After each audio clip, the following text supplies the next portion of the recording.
Just recently, we celebrated Earth Day. It was a day to reflect on our impact on the world.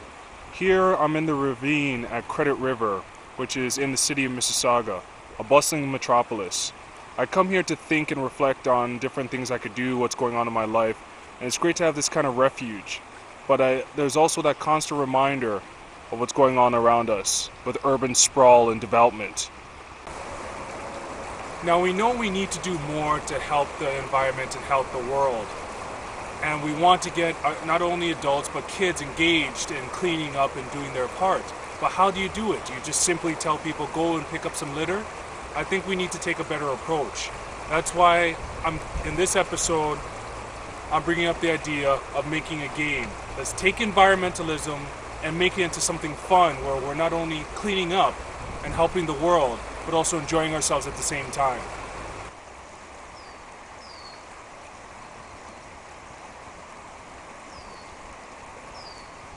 Now, in order to put our environmental spinner game together, all we need is very simple materials. Some glue, a pair of scissors, some markers, some Bristol board, some cardboard, and just one screw.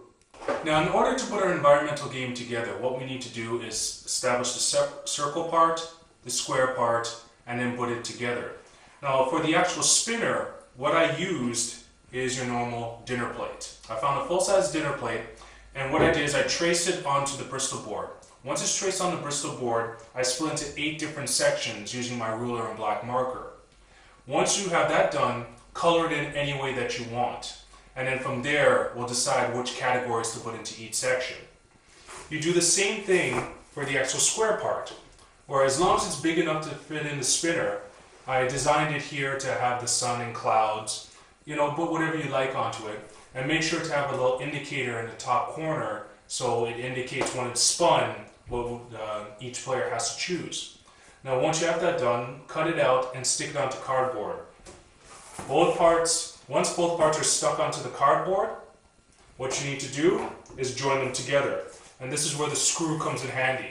What you do is you find the middle part of the circle, get the screw, and stick it right in there.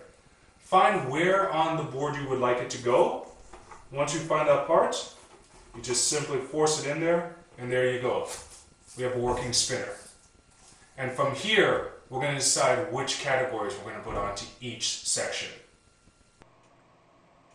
Now, here are just some suggestions of the different categories you could put into your circle spinner. Use whatever you feel is best to really help the environment and get people engaged. But I decided to use a point system, and of course, with any game you need a winner, so whoever has the most points after everyone has a turn is the winner. So here's just some samples of what I put into my spinner. For 75 points, the player to collect the most litter in 5 minutes. For 100 points, and this is a one-on-one type of competition, the player who can list 10 ways to conserve energy or water first. For 150 points, and again another one-on-one, the player who could list the most endangered species in 2 minutes. For 100 points per player as a group effort, split all participants into 2 equal teams and mutually agree on a meeting spot at least 10 kilometers away. The team to reach the spot first without using a car or truck receives the points. So pretty much, can everyone get to a meeting place without polluting the environment, or at least doing it in the least polluting way? From 0 to 100 points, or I should say negative 100 points, choose one player. That player must admit to a recent negative environmental act. All other players must agree on how bad that act was and the negative points to be given. Because we all have to be honest, we've all done negative things for this earth, no matter how small it is. 50 points per player if this is completed as a group effort. And I call this one the Enviro Dare. And pretty much whoever's spinning could choose what the dare will be, but all players must participate in it. And I have 2 spaces for this one. And then my final choice is for 75 points as a group effort, the player to collect the most recyclable litter in 5 minutes and properly discard of it. So there you have it. Just one simple tool to engage people. It doesn't matter if it's kids or adults, just to clean up and make a good game out of it. Because we could all do our part to make the world a better place, from simply picking up garbage to reducing our emissions. So this is the Homemade Game Guru. I hope you have fun making your spinner and using it, and just making it into a game for everyone to do their part to clean up. Enjoy nature.